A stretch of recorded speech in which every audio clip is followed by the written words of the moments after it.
Dat mangu-manguning driya Sang Srinata ngalengka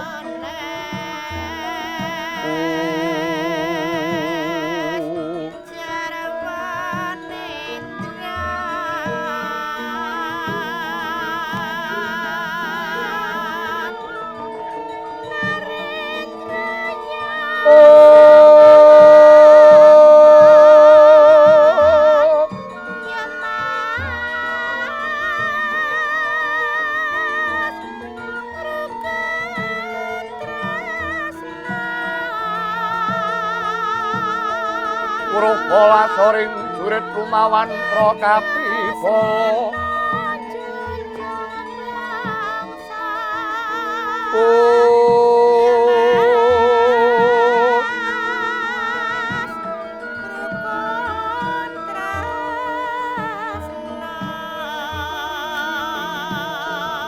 Sikro menyat saking palong-palon lenyo aglis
Pitana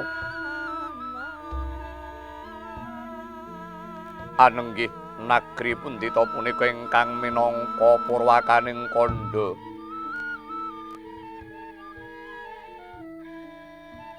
ngupaya negari satus tatenantuk kalih nadyan sewutan jangkep sadosa narakaya ingkang ginupiting dalu mangki nenggih sinebat negari ngalengka diraja ya ing Lengkapura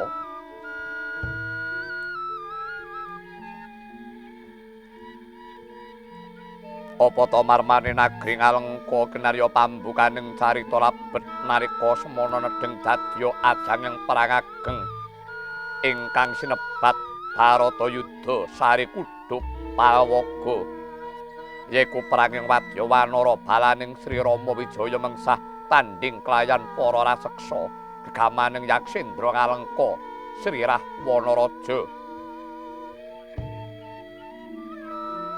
negari ingkang duk purwane panjang punjung pasru kila jinawi gemah ripah Kartatata Turaharja bebasan pasiten subur toya tumumpang sabarang kang tinandur temah tuwuh awoh murakabi turta dagang layar candhak kulak lumintu datan kasluru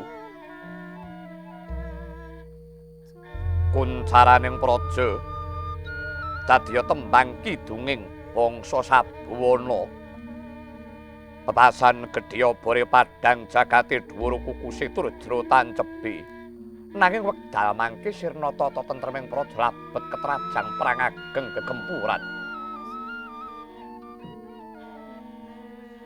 balaning Prabu Rama wujud Pragu Somayuta yuta wis nyabrang samudra sarana mbangun tambak setu bondo kinarya lumampah wasana ngrebat pesanggrahan Suwelagiri campuh perang lan wadya arah seksa uruket keket tangkep jaja takermarus tumbak Trisula denda suksara limpung pating telalang jemparing mawurahan yayah grimis pedhang klewangku memprang gathuk lan tameng binarung pangri ing turangga pangempreting Dwi Pangga umbul-umbul dwajara layu sepit rontang ranting parandene tasih pating kalebet kamarutan jaya mendung angen danu.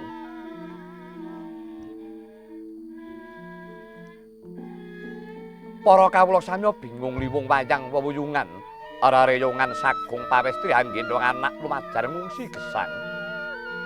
Jelih-jelih panangising bocah kang kapisah ing biyung labet sami bingung luru pengayoman. Wisma kobar kawlagar Araja kaya pitik iwen pating balsar karang kitri sami rebah hanggelasah parigaga palawija kocar kacir. Kateman negaring alengka dadya awis sandang tedha sesakit tular tumular tindak dursila angrembaka wekasan surem kuncaraning praja.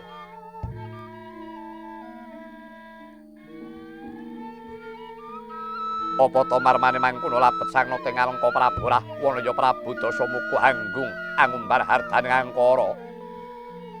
Andhasta Dewi Sinta garwaning satriya ngayodya nenggih Sri Rama Wijaya. Kathah para anung-anung manggalaning praja ngalengka ingkang sampun gugering rananggana nenggih kadang anem saking sang nata ingkang mijil wanita. Pewangi Dewi Sarpa Kenaka dalah warangka ngalengka Kyana Patih Prahasta sumawana para gegedhug Ditya Wira Dumraksa Wira Kampana Jambu Mangli Janggi Srana Bukbis Kuntala Maryam lan sak panunggalanira sedaya sami pejah siya dening para wadya Balawanara.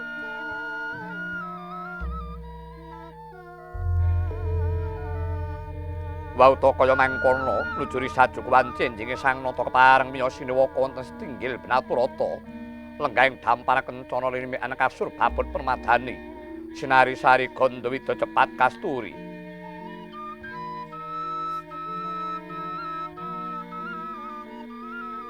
Sena sipat kamanungsane panjayah sang Hyang Bathara Wira dewaning kesugihaning Jwantah binayang bayang sagunging para hapsari kasuwargan.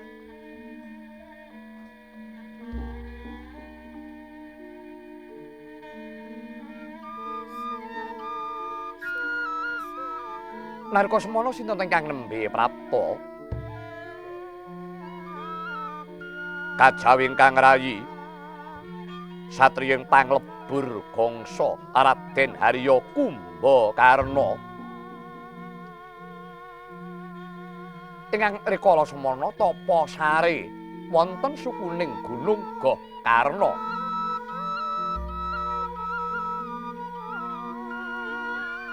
Praptanira Dyan Kumbakarna kadherekaken kelawan putra ing alengka satriya Mbekukung Raden Indrajit Yamegananda. Ing wuri pepandher sagunging para wadyabala ingkang samya sumewa bludak dumugi ing tata kalambat.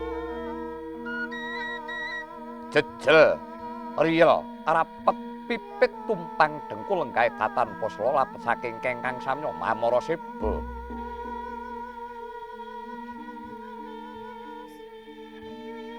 Riwasna prapta ing setinggil Benaturata Sang Kumbakarna gapyuk rinangkul kawan ingkang raka Sang Prabu Rahwana Raja.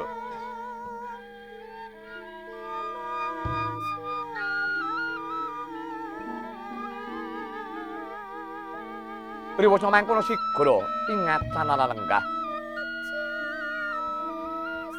Teka kaya mangkono panglucitaning wardaya kang dereng kawijining lisan.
Narendra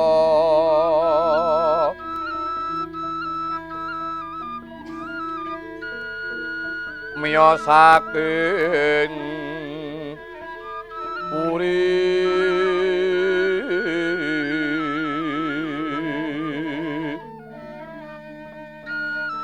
busana keprabon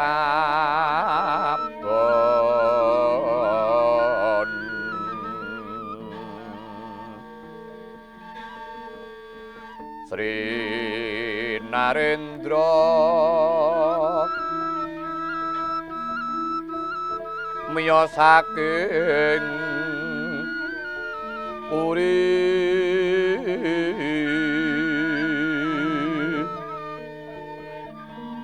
busana keprabon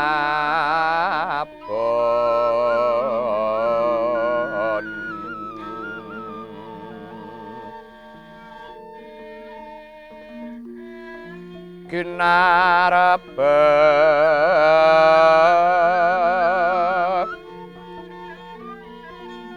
padaya warna nira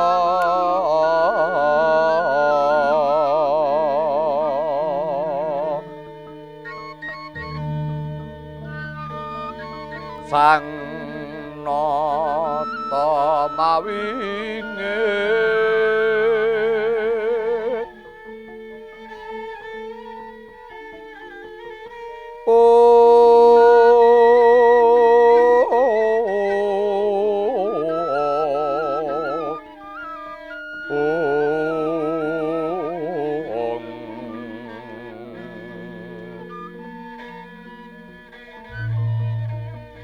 oleh Rejwang Asmara nurun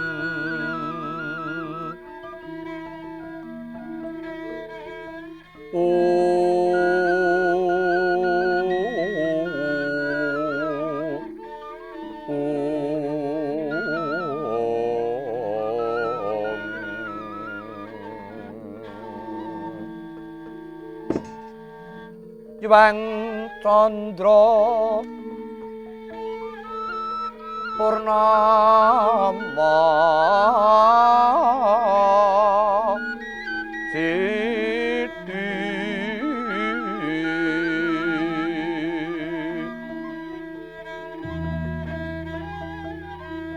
minangka paning wangi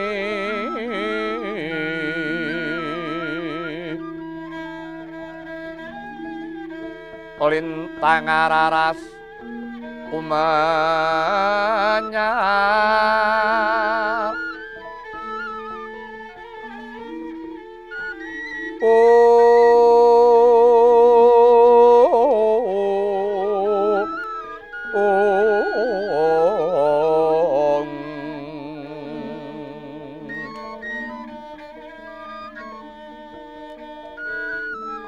Jaladara dipa ningsih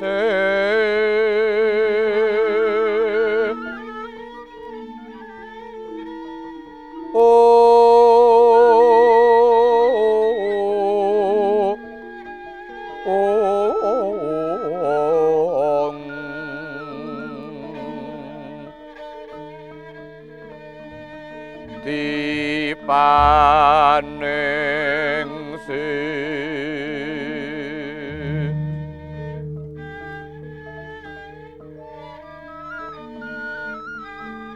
katrangan pantyating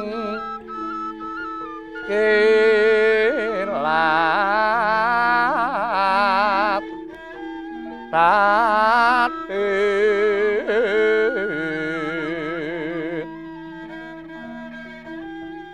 anarnateng limut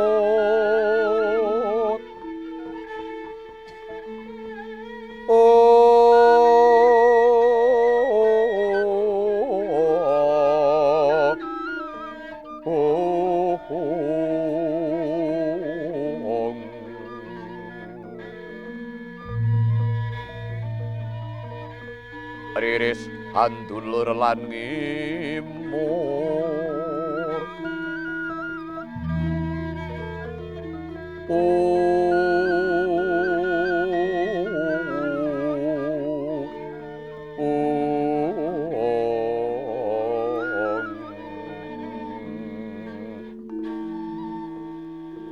Uruming mulat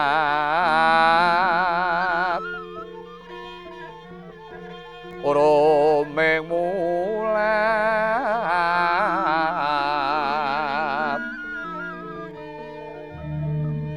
Surapsari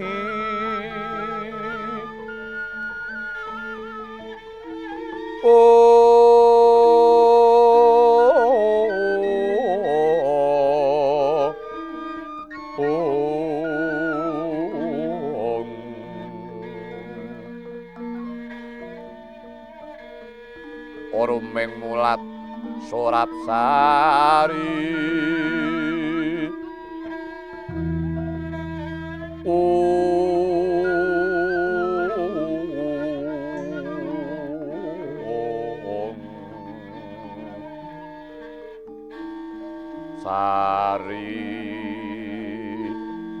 Sari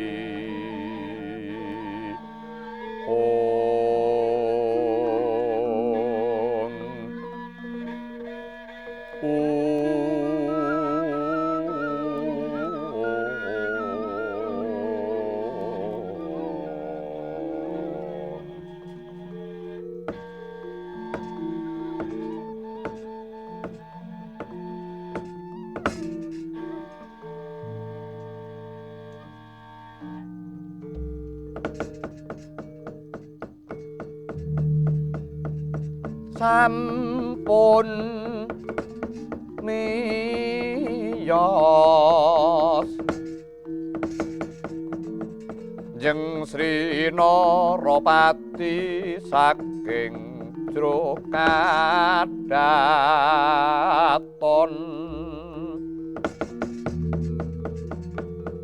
kinarupyuk manggung bedayane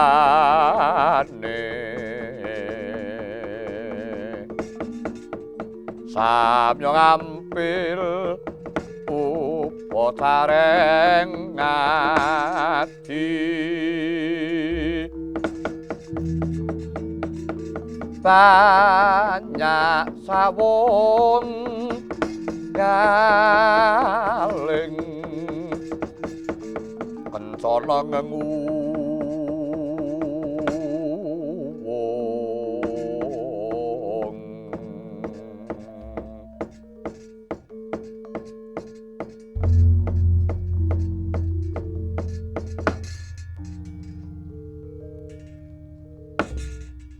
latala Hong tete yubang kololot riyamane oraja dewaku ya pandaku ya donyaku kadangipun Kakang Yayi Kumbakarna Yayi praptane Rara Praja Ngalengka sira paran padha winantu Raharja Dimas Kumbakarna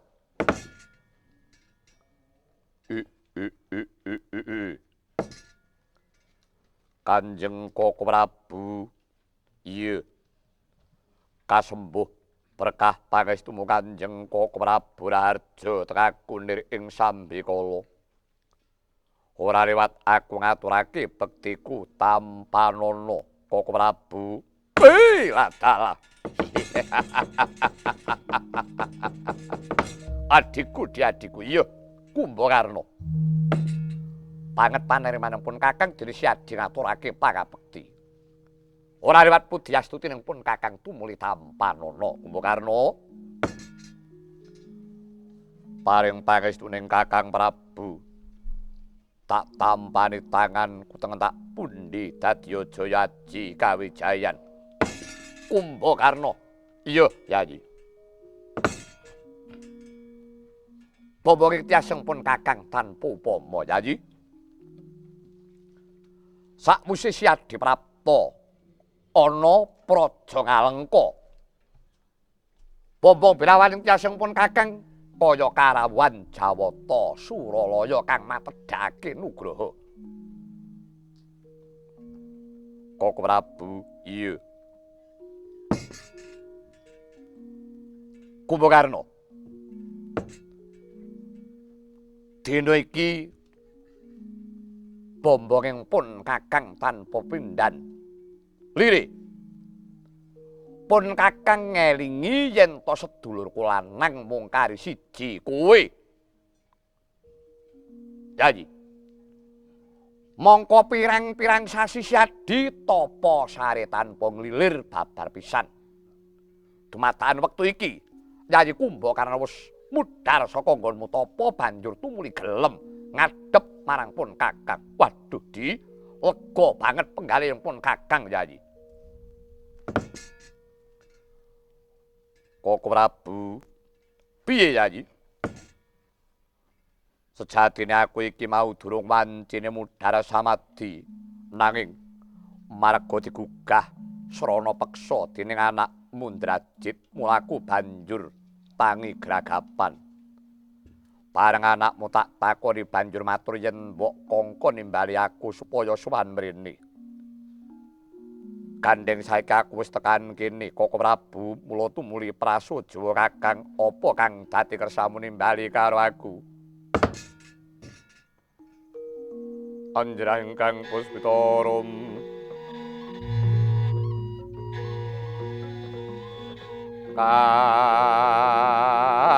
kasiliring samirana mre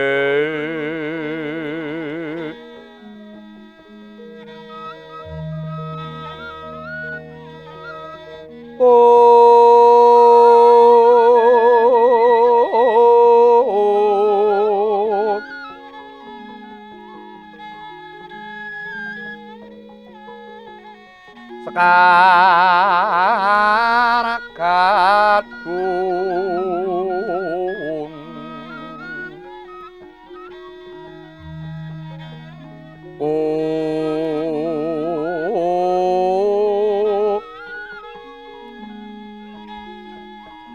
ngas kadanyo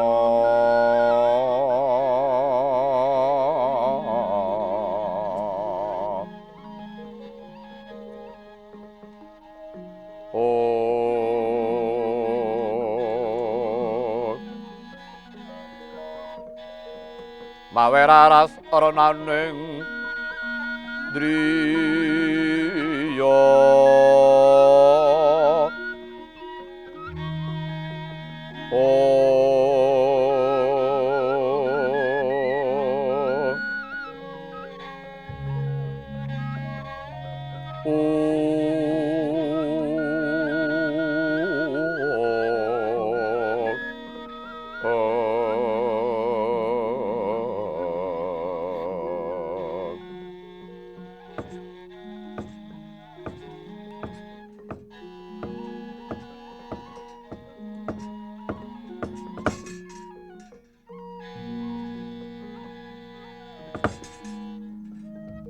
Kumbakarna ana dawuh apa Kanjeng Koko Prabu? Yayi, wis perkara rembugan wa sing gati ketemu mburi. Tak waspadake polatanmu sawetara rada pucet, awakmu rada susut. Mbok menawa amarga wis pirang-pirang candra siadi ora mbuka ora nginum. Mula Yayi ngiras pantes kanggo nambani kangenku marang siadi, ayo padha kembul bujana Ndrawina luwih dhisik. Niatku kowe arep tak suguh dar kang eca ngunjuk kang mirasa. Mara gagedi. Ngaranana pekarmamu apa? Olah-olahan apa lan unjukan weton ngendi mesti bakal tak wujudi.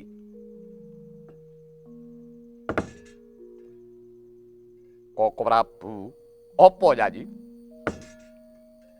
Apa kira-kira Kakang Prabu Sembada nyugata marang aku, Kakang? Lho. Apa Kumbakarna nyamarake marang kesugihanku? Apa bondo donya kraton Ngalengka sakmenika iki durung cukup kanggo nyuguh marang si Adi?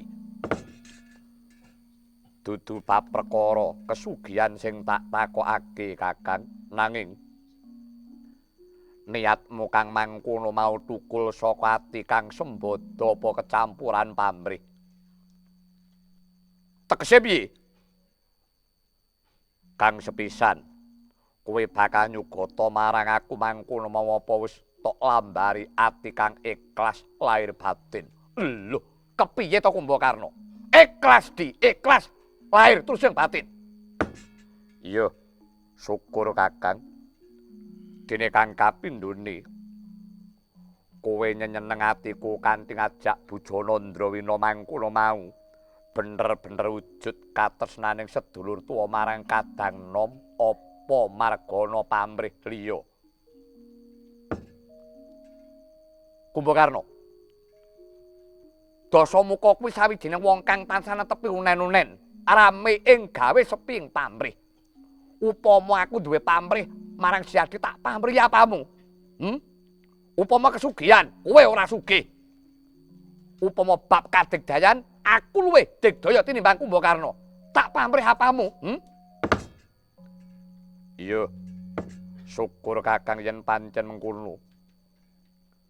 Ya mung mengkene Kakang reh ning aku mau mbok tari bab perkara pekarman, paripaksa aku matur. Iya, mara Kakang. Matur nyuwun apa ya iki? Aku iki arang-arang memangan Kakang, nanging yen wis gelem mangan sing tak senengi ya kuwi. Tumpeng sega putih menthik wangi cacahe 100 sambeng, lawuhe panggang gudel gemaron 10 hiji, banjur ngombe kubadhek 100 bumbung. Kuwi sing dadi pengarep aku, Kakang. Aja kuwatir. Nek mung tumpeng sega putih, panggang gudel, omben badhek wae, mesti bakal tak sembadani saiki uga. Drajit. Wonten timbalan iki ngadhawuh diwaji. Kene kulup kepara ngarsa gaira. Leng-lenging driya mangu-mangun kung. Kanduan rimang lirlena tanpa kanen. Yen tan pulsa mengku sangjah utama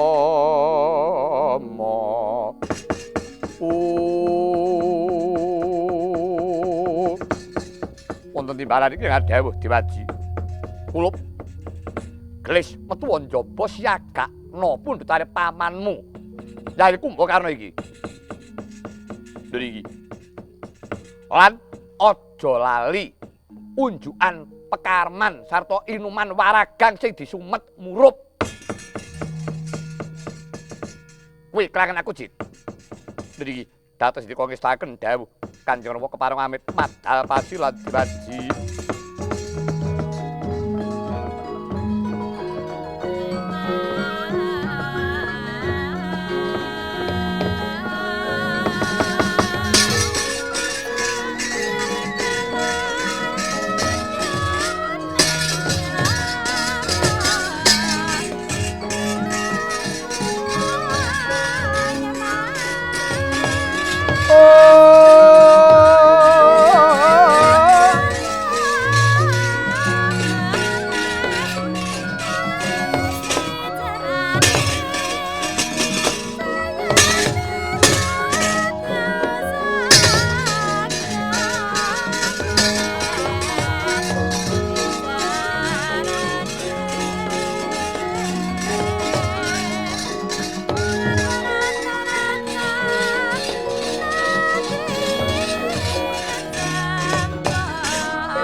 Yayi Kumbakarna. Ana dawuh mapa Kakang Prabu? Iki lho, Yayi. Panyuwunmu wis tak wujudi kabeh. Tumpeng sega putih berhasil mentik wangi 1 sambeng. Panggang gudel kemaron 10 iji, ngombene badhek. Wis cumawis. Ayo, Yayi tak dherekake. Pun Kakang trima ngunjuk. Iki karmaning pun Kakang. Pun Kakang ora bakal dahar. Ayo, Yayi, aja rikuh, aja perkewuh. Iya, Kakang Prabu ngestake dawuh. Drajit, wonten timbalan iki ngadhawuh Kanjeng Dewaji. Perintahna para abdi dalem wiyaga. Dari iki kabeh wis padha sowan dari iki. Sedaya sami sowan Dewaji, syukur. Ora ana sing pamit, mboten wonten. Syukur pancen kudu mengkono. Waranggalane sapa iki sing sowan? Iki tiba giliran sapa iki? Inggih menika dawah giliranipun inggih menika Nyi Bekel Suryati. Sapa maneh? Lajeng Nyi Bei Sunyahni.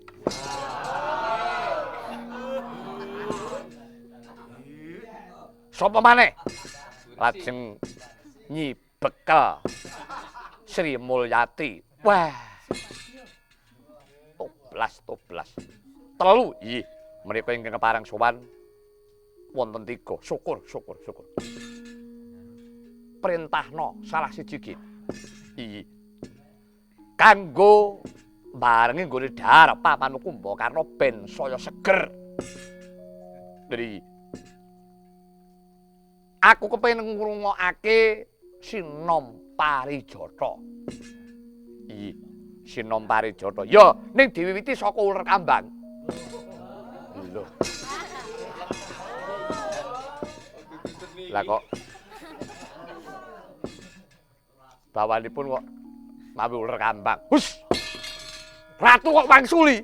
Oh nggih. Uler kambang rampung terus ompak kanggo gongnem.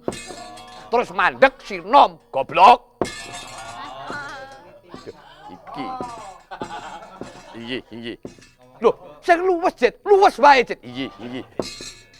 Mestaken dawuh ingkang dipun dawuhi nyekar sinten? Kelangan aku Nyi Bekel Sunyahni.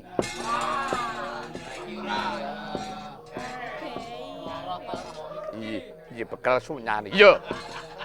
Kuwi kelangan aku ning biyen. Rumiyin. Iya. Wah, biyen suarane Jit. Wah. Aku anggere krungu suarane Nyi Bekel Sunyahni. Biyo. Jegrek wuluku.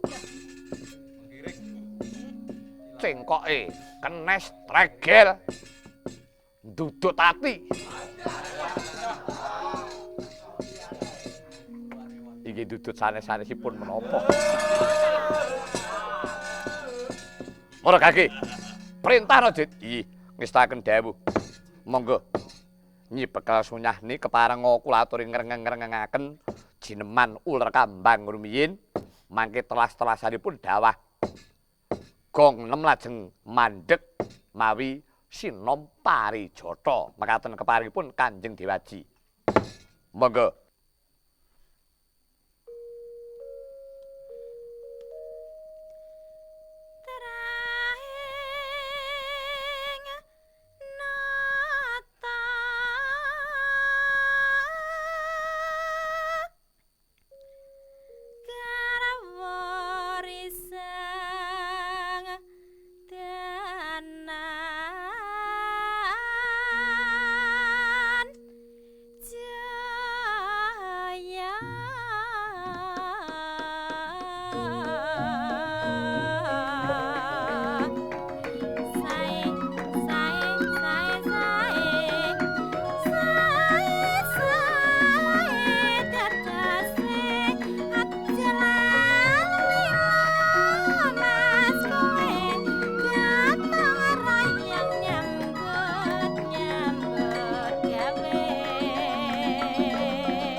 Ayo Kumbakarna. Kake Yai Tidar. Sinambi ngrungokake jineman uler kambang. Iya, Koko Prabu. Wah, pancen suarane si hajek ya, Cit. Tasih Kanjeng Rama. Kon ngopeni suarane. Swara apik kena kanggo paitan urip. Dari muga-muga bisa lestari ling ipuk-ipuk marang kabudayane ya, Cit. Inggih, Kanjeng Rama. Sabab wong dadi waranggana kuwi ibarate kaya dene gedang suluh.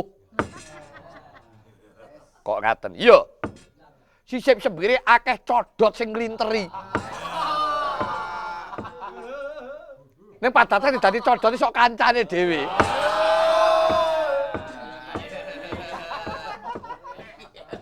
Mestinipun inggih mboten. Malah sok nggih juraganipun menapa.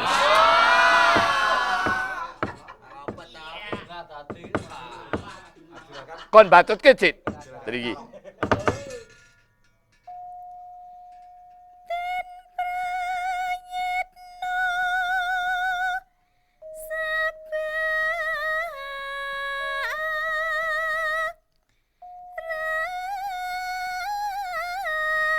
Idian sing koke.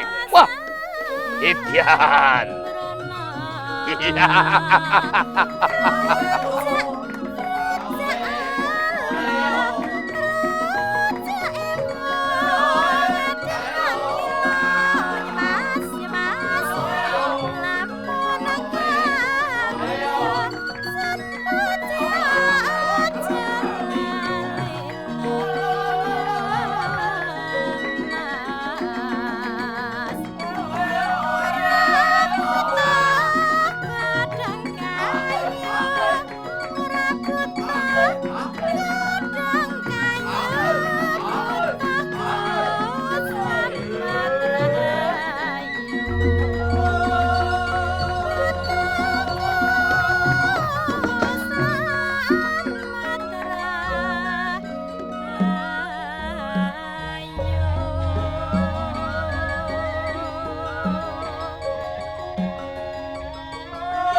Iki kon nguran-urani sinom ya, Cit.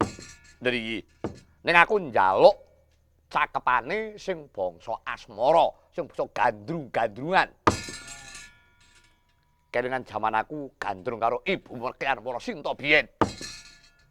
Mekaten Diwaji. Iya.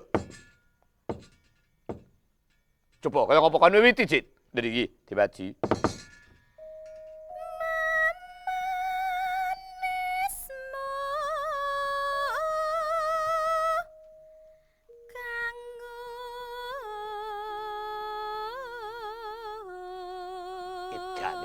Dan wah. Wah!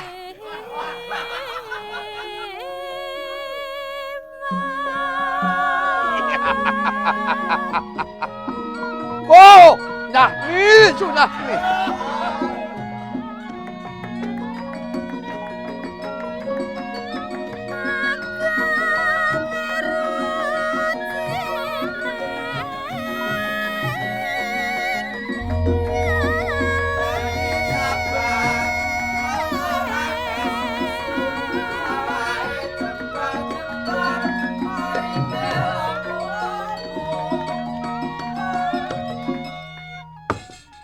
Cit, dawuh Dewaji. Perintahno karo warangganane. Dari sesuk-esuk bakal tak paringi ganjaran konsuan yang Baliarta. Dari badhe pun paringi ganjaran. Iya. Tak paringi duit. Menika kangge lebaran menapa? Hus. Wandamu kaya ngono nganggo. Iki iki bakal tak paringi ganjaran merga bisa nuju prana. Oh, menika ganjaran pahargyan dinten menika. Iya. Ning mburi ora nampa, ngerti? Oh. Bulane bakal dicoplok. Mangga.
Warangganan iki wis kagungan garwa apa urung, Dit? Sampun diwaji. Oh, wis. Sampun. Sapa kakunge sapa iki? Iyi, menika kakungipun nggih menika menawi cara dusunan lurah. Oh. Weh, lurah. Lho nggih, lurah dusun. Wah. Lah, sing biyen kae. Oh, menika mboten kok. Oh, dudu to menika sanes bekal sunyahane sanes. Oh iya. Tak kira nek sing biyen kae mboten. Menika lak kecelakaan. Wis. Wadamu. Kon terus kecit.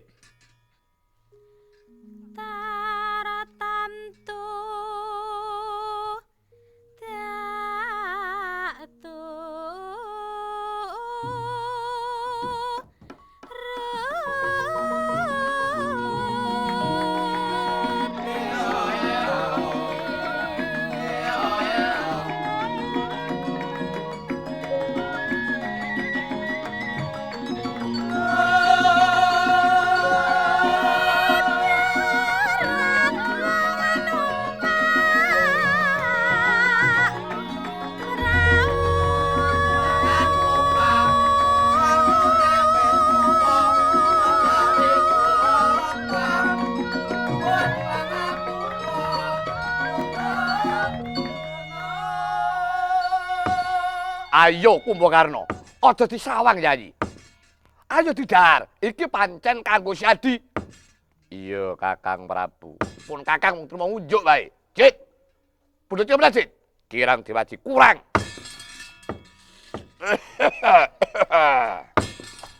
Hai.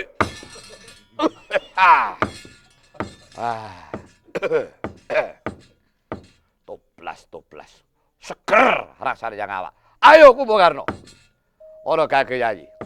Ayo Kumbakarna iki kanggo si Adi. Iya, mengko dhisik Kakang Prabu.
Bocap kacarita kaya temangkono.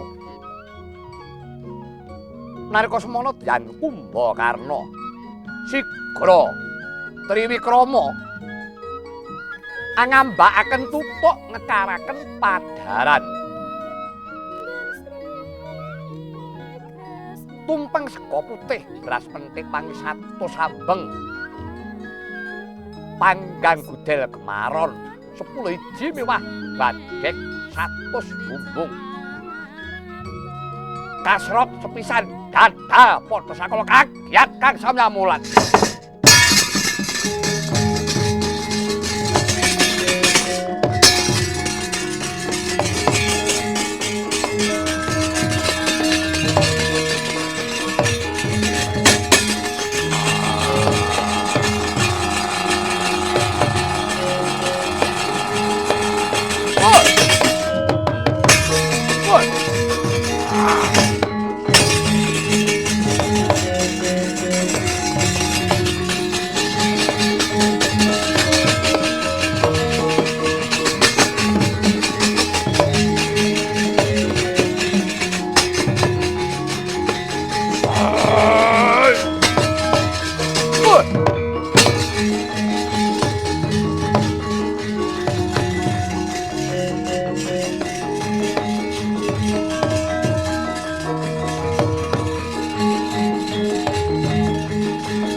Bermororeh mangus wamya ngambrengeng.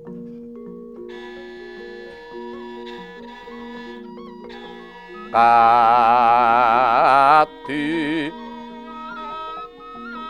karunaning kaswase